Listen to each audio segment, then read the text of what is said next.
Hello বন্ধুরা, আমি জিলানি আর আপনারা দেখছেন আপনাদের প্রিয় চ্যানেল ইউটিউব মাস্টার জিলানি। বন্ধুরা, যারা যারা আমরা স্মার্টফোন ব্যবহার করি আগে কিন্তু কোনো টাইমে আগে কত গেলে ফটো বা ভিডিও মানে আগে প্রাইভেসির জন্য আগে কিছু পার্সোনাল ফটো বা ভিডিও কিন্তু লুকিয়ে রাখা লাগে। কিন্তু আমি বহুত মানুষের দেখছি অধিকাংশ মানুষ কি করে, প্লে স্টোরতে কোনো একটা অ্যাপ ডাউনলোড করে, অ্যাপ ডাউনলোড করার পরে কিন্তু অ্যাপের মধ্যে ফটো বা ভিডিওগুলো কিন্তু লুকিয়ে রাখে।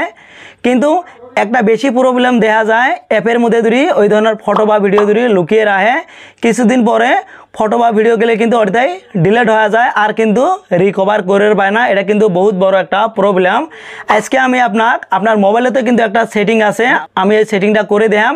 আপনার কিন্তু কোনো থার্ড পার্টি কোনো অ্যাপ লাগবে না, আপনার মোবাইলে কিন্তু লুকিয়ে রাখবে পাবেন। তো এটা কীভাবে রাখবেন চলেন তাহলে মোবাইলের স্ক্রিনত যাই।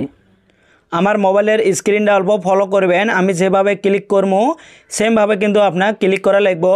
আপনার মোবাইলে হয়তো ফটো বা গ্যালারি বলে অপশানটা শো করব, ওটার মধ্যে ক্লিক করা লাগবে। আমি ক্লিক করি দেখে দিবেছি, দেখেন ক্লিক করার সাথে কিন্তু গ্যালারিটা ওপেন হয়ে গেল। এলা আপনি যে কোনো ফটো বা ভিডিও কিন্তু খুব সহজে কিন্তু আপনি ওটা হাইড করে থুবে পাবেন। আমি একটা ফটোর মধ্যে দেখে দিবেছি, ফটোর মধ্যে আমি ক্লিক করলাম।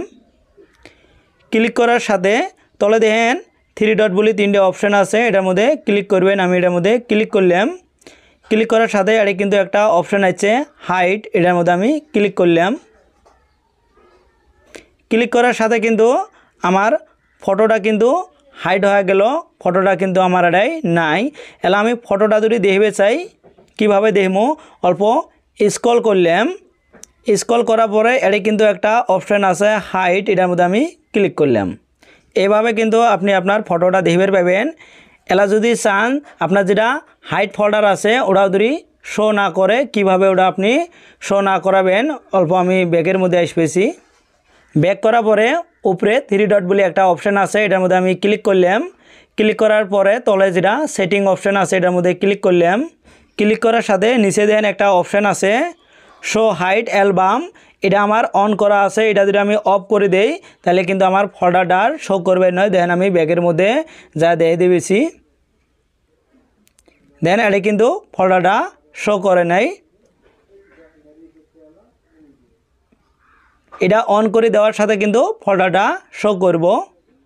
বন্ধুরা, এতক্ষণ আমি আপনাকে দেখালাম আপনার কোনো পার্সোনাল ফটো বা ভিডিও কিভাবে আপনার মোবাইলতে লুকিয়ে রাখবেন। এলা যদি আপনি চান ওই ফটো বা ভিডিও গেলে আপনি কিভাবে আপনার হ্যান্ডসেটের মধ্যে রিকভার করবেন চলেন তাহলে মোবাইলের স্ক্রিনত যাই। তলে একটা অপশান আছে সেট অ্যাজ পাবলিক, এটার মধ্যে ক্লিক করবেন। আমি ক্লিক করলাম।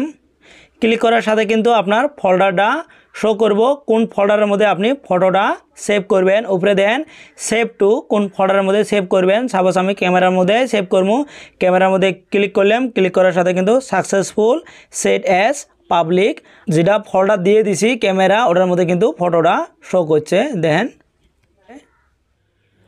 বন্ধুরা, ভিডিওটা কেমন হয়েছে, যদি ভালো হয় তাহলে কিন্তু লাইক একটা মাস্ট করবেন আর ভিডিওটা আপনার ফ্রেন্ডদের সাথেও শেয়ার করবেন, ওরা কিন্তু এই সেটিংটার বিষয়ে কিন্তু জানবে পাবো। আর কমেন্ট করে আপনার মতামত জানাবেন ভিডিওটা কেমন হয়েছে আর আপনার কী টাইপের ভিডিও লাগে। আর যদি আপনি আমার ইউটিউব চ্যানেলতে এই ভিডিওটা দিয়ে থাকেন তাহলে ইউটিউব চ্যানেলটা সাবস্ক্রাইব করে বেল আইকনটা অন করে রাখবেন। আর থ্যাংক ইউ সো মাচ যারা অলরেডি সাবস্ক্রাইব করে রেখেছেন। আর যদি ফেসবুক পেজতে এই ভিডিওটা দিয়ে থাকেন তাহলে কিন্তু ফেসবুক পেজত ফলো করে একটা লাইক করে দিবেন। পরবর্তী যখন এছাড়াও ভালো ভিডিও আপলোড করবো সবার আগে ভিডিওগুলো দেখতে পাবেন। থ্যাংক ইউ এতক্ষণ সময়টা দেওয়ার জন্য।